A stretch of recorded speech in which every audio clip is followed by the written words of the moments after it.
শিলচরের national highway পয়েন্টে শনি মন্দিরে দুঃসাহসিক চুরির ঘটনা। শুক্রবার শিলচর শহরের ন্যাশনাল হাইওয়ে পয়েন্ট এলাকায় অবস্থিত শনি মন্দিরে সংঘটিত হল দুঃসাহসিক চুরির ঘটনা। চোরের দল মন্দিরের মেঝে ভেঙে ভেতরে প্রবেশ করে লুটপাট চালায়।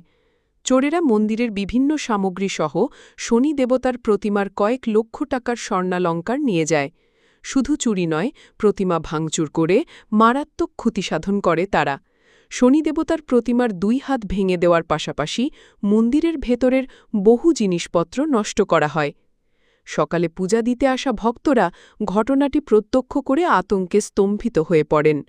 খবর পেয়ে পুলিশ ঘটনাস্থলে পৌঁছে তদন্ত শুরু করেছে। মন্দির পরিচালনা কমিটির পক্ষ থেকে জানানো হয়েছে, এর আগেও একাধিকবার মন্দিরে ঘটনা আমরা সকাল সকাল খবর পেলাম যে আমরা হাইলাকান্দি রোড শনি মন্দিরের ন্যাশনাল পয়েন্টের যে শনি মন্দিরের আছে, শনি মন্দিরের মূর্তি ভাঙ্গিয়া হাত খাটিয়া সোনার গয়না, তারপরে আমরা মা কালীর মূর্তি, নারায়ণ শিলা মূর্তি সব উঠিয়া ফেলাই দিতে। সকাল সকাল আমরা খবর পাই, আমরা পাড়ার মানুষ, কমিটির মানুষ সব সকালে যে সময় সব আইতে আইয়া এরা থানার থেকে ইনফর্ম জানাইতে। জানানোর পরে টাঙ্গির থানার যে কোনো একজন অফিসার আইতেন, আবার পরে টাইম আধা ঘন্টা 1 ঘন্টার ভিতরে ডগের ব্যবস্থা করতো। ডগ লিয়া টাইম যে সময় ডগে যে সময় টাইমটা লিয়া গেছে শরৎপল্লির দিকে শরৎপল্লির দিকে যাওয়ার পর যাওয়ার পরে যে সময় একটা কাস্টের এরিয়ার যে সময় কুত্তাটা এরিয়া পড়ছে, এ সময় পুলিশ এরা পুলিশ রিটার্ন হইয়া আইছে। কুত্তার বলে হয়ে গেছে, ডগের বলে হয়ে গেছে, কিন্তু হেরানো এটা মিসগাইড করতে আপনাদের।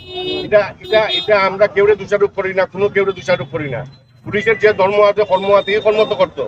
আজকে আমরার এরিয়া পুলিশ যে সময় আয় বুক খুলে আয়, আরেক জায়গাতে এরিয়া যদি যাইতে গেলে পুলিশের 10 বার চিন্তা করতে লাগে। এটাই আমাদের কাছে মান্যতা না, আর আমরা গ্রহণযোগ্য না। এটা বিবেচনা করার দরকার, আমরা শিলচরবাসীরও দরকার। আমরা চিন্তা করি, আমরা ঘুমাইলে মানুষের গিল লাগে, দরজা লাগে, ঘুমাইলে দরজা লক ভাঙ্গিয়া গিল ভাঙ্গিয়া ঢুকি যায় মানুষ। এই তালের আরম্ভ হয়েছে।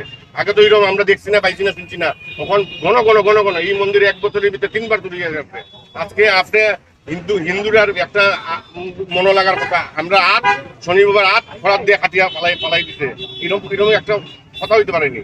আমরা পুলিশের উপরে ভরসা থাকি।